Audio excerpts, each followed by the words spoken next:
गुजरात के वडोदरा के सरकारी अस्पताल में शव रखने की उचित सुविधा नहीं होने की वजह से इतने बड़े अस्पताल पर सवाल उठे हैं। मध्य गुजरात की सबसे बड़ी सरकारी हॉस्पिटल एसएसजी वडोदरा में है। वैसे तो एसएसजी अस्पताल में तरह तरह की स्वास्थ्य सुविधाएं लोगों को दी जाती हैं, लेकिन जरूरतमंदों को स्वास्थ्य सुविधाएं देने में लापरवाही भी अक्सर सामने आती रहती है। कुछ ऐसा ही एसएसजी के कोल्ड रूम में सामने आया है, जहां कोल्ड रूम में एक ही बैरक में दो दो शव रखे जाने का वीडियो सामने आया है। एसएसजी अस्पताल में 6 कोल्ड स्टोरेजेस हैं, जिसमें 6 शवों को एक साथ रखा जा सकता है, लेकिन 4 कोल्ड स्टोरेज फिलहाल बंद स्थिति में है और 2 ही कार्यरत हैं। ऐसे में एक कोल्ड स्टोरेज में दो दो शवों को रखा गया है, जिस पर सवाल उठे हैं। इस मामले एसएसजी हॉस्पिटल के सुपरिटेंडेंट रंजन अय्यर ने बताया कि फिलहाल कोल्ड रूम में बंद यूनिट को रिपेयर करने की कार्यवाही चल रही है और इसीलिए एक बैरक में दो दो शव रखे जाते हैं। અમે એ બાબતે બિલકુલ નિશ્ચિંત બનીને બેઠા છે એવું છે જ નહીં.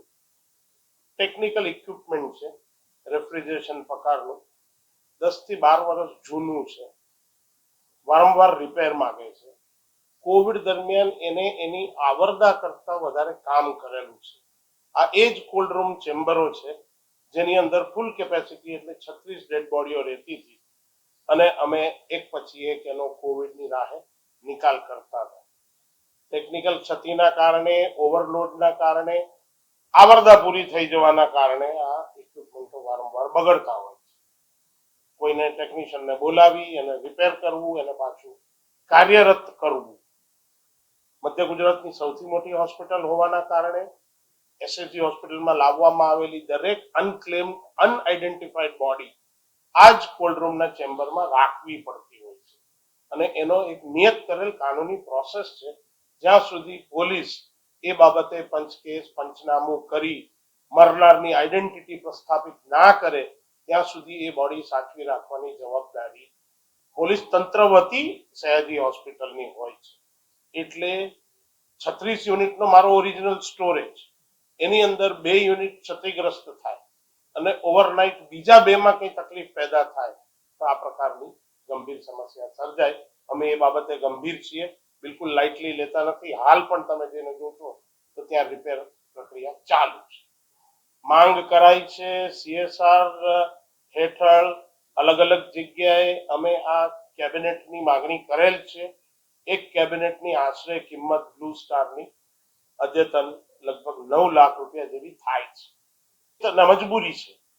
આજની તારીખે જ્યારે બાકીના 3 યુનિટ કાર્યરત જ ના હોય, એનું ટેમ્પરેચર આશરે 24 હોય અને ચાલુ કેબિનેટનું ટેમ્પરેચર 8 થી 6 ડિગ્રી વચ્ચે હોય, એ બીજું અનઆઇડેન્ટિફાઈડ બોડી ત્યાં રાખવું એ એક મજબૂરી સહત જ થઈ છે.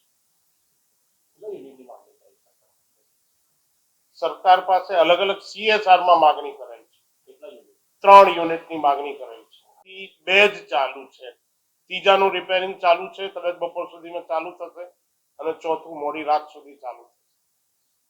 કમ્પ્રેસરના પ્રોબ્લેમ થતા હોય છે, ગેસ ચાર્જિંગના પ્રોબ્લેમ થતા હોય છે. 10 વર્ષના થઈ ગયા યુનિટ એટલે એમના જે દરવાજા છે એ પ્રોપરલી બંધ નથી થતા અને ઠંડો ગેસ લીક થઈ જતો હોય છે, જેના કારણે કમ્પ્રેસર ઉપર વધારે લોડ આવતો હોય છે. બગડી જવાના કારણો પૈકી આ પણ અગત્યના છે. એવો નિયમ નથી, એ એક ભલામણ છે 2017માં નેશનલ મેડિકલ કમિશન દ્વારા. તમે જોયું છે કે જ્યારે વિપદા આવી છે શહેરની અંદર, કોઈ પણ એવી હોનારત ઘટી છે જેવી કે છેલ્લી હોળી હોનારત થઈ હરણી, ત્યારે અમે 1 વાગ્યા સુધી પીએમ કરેલા જ છે. એટલે કાયમી કરવા માટે એસએસજી હોસ્પિટલ કાર્યક્ષમ છે, કાર્યરત છે. મારી પાસે વર્ગ 4 અને વર્ગ 3 જે હોવા જોઈએ પૂરતા પ્રમાણમાં round the clock cold room અને પીએમ પ્રક્રિયા ચાલુ રાખવા માટે એ અપૂરતા.